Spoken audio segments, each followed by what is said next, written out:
நம்ம இன்றைக்கி ரொம்ப டேஸ்டியான ரவா உப்மா எப்படி பண்ணுறதுன்னு பார்க்க போகிறோம்.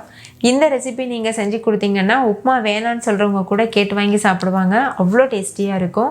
ஸோ கண்டிப்பாக ஒரு டைம் இந்த வீடியோ படி ஆஸ் இட் இஸ் அப்படியே பண்ணுங்கள். இனிமேல் உப்மா வேணான்னு சொல்லவே மாட்டாங்க. ஹாய் ஃப்ரெண்ட்ஸ், வணக்கம். என் பேர் Abhi. Welcome to Indian recipes Tamil. வீடியோக்குள்ளே போகிறதுக்கு முன்னாடி நம்ம சேனல் இந்தியன் ரெசிபீஸ் தமிழை சப்ஸ்கிரைப் பண்ணிக்கோங்க. கூடவே இருக்க பெல் சிம்பலையும் கிளிக் பண்ணிக்கோங்க.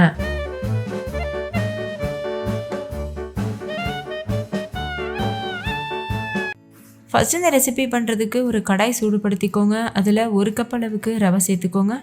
நான் யூஸ் பண்ணியிருக்கிறது வறுக்காத ரவை. நீங்கள் வறுத்த ரவை யூஸ் பண்ணால் கூட இந்த மாதிரி வறுத்துட்டு தான் உப்புமா பண்ணணும். அப்போ தான் நல்லா உதிரியாக டேஸ்டியாக இருக்கும். இப்போ இந்த ரவையை லோ ஃப்ளேமில் வச்சுட்டு நல்லா இந்த மாதிரி வறுத்துக்கோங்க. லேசாக வாசனை வரும், அது வரைக்கும் வறுத்துக்கோங்க.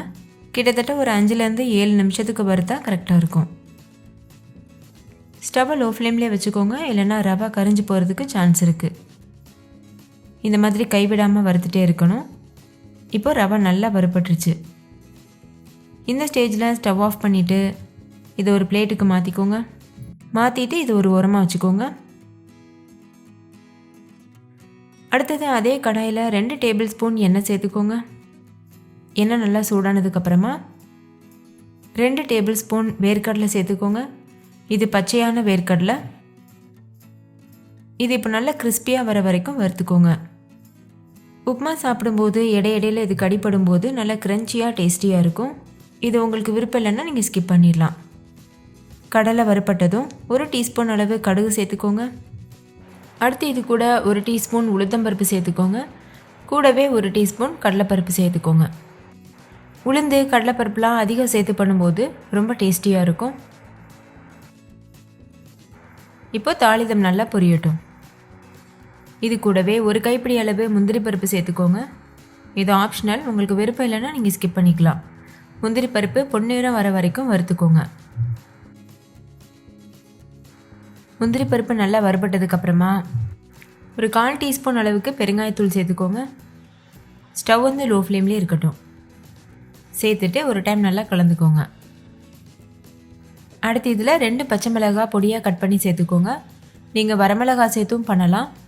ஆனால் பச்சை மிளகாய் சேர்த்து பண்ணும்போது உப்புமா நல்லா ஒயிட் கலரில் இருக்கும். வரமிளகாய் சேர்த்தோன்னா கொஞ்சம் ரெட்டிஷாக மாறிடும்.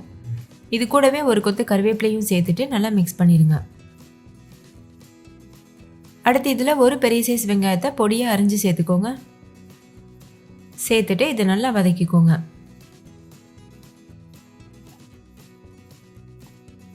கொஞ்சமாக உப்பு சேர்த்து வதக்கிக்கோங்க. அப்போ வெங்காயம் சீக்கிரமாக வதங்கிடும். உங்களுக்கு விருப்பம் இருந்ததுன்னா நீங்கள் தக்காளி சேர்த்துக்கலாம். நான் தக்காளி சேர்க்காம தான் பண்ணியிருக்கேன். இப்போ இதில் அளவு தண்ணி சேர்த்துக்கோங்க. 2.5 கப் அளவுக்கு தண்ணி சேர்த்துக்கோங்க. நம்ம எந்த கப்பில் ரவை எடுத்தோமோ அதே கப்பில் 2.5 கப் தண்ணி சேர்த்துக்கோங்க. கரெக்டாக இருக்கும். சேர்த்துட்டு நல்லா கலந்துக்கோங்க. இந்த ஸ்டேஜில் உப்பு கரெக்டாக இருக்கான்னு செக் பண்ணி பாருங்கள். இந்த தண்ணியை நீங்கள் டேஸ்ட் பண்ணி பார்க்கணும். அப்போ உப்பு ஜாஸ்தி இருக்க மாதிரி இருந்ததுன்னா கரெக்டாக இருக்குன்னு அர்த்தம். ரவை வெந்து வரும்போது கரெக்டாக வரும். உப்பு குறைவாக இருக்க மாதிரி தெரிஞ்சதுன்னா இந்த ஸ்டேஜ்லேயே நீங்கள் ஆட் பண்ணிக்கோங்க.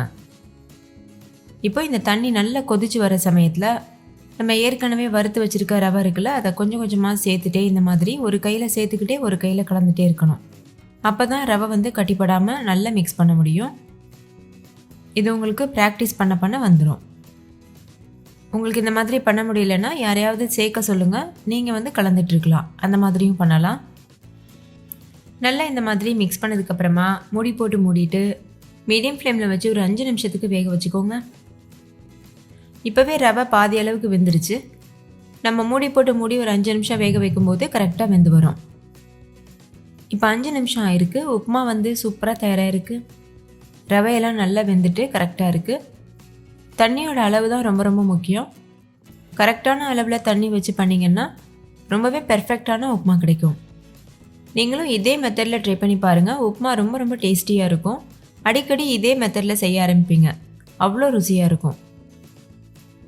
ஓகே ஃப்ரெண்ட்ஸ், இந்த உப்புமா ரெசிபி உங்களுக்கு ரொம்ப பிடிச்சிருந்துச்சுல, பிடிச்சிருந்தா லைக் பண்ணுங்கள். உங்கள் ஃப்ரெண்ட்ஸ் கூட ஷேர் பண்ணுங்கள்.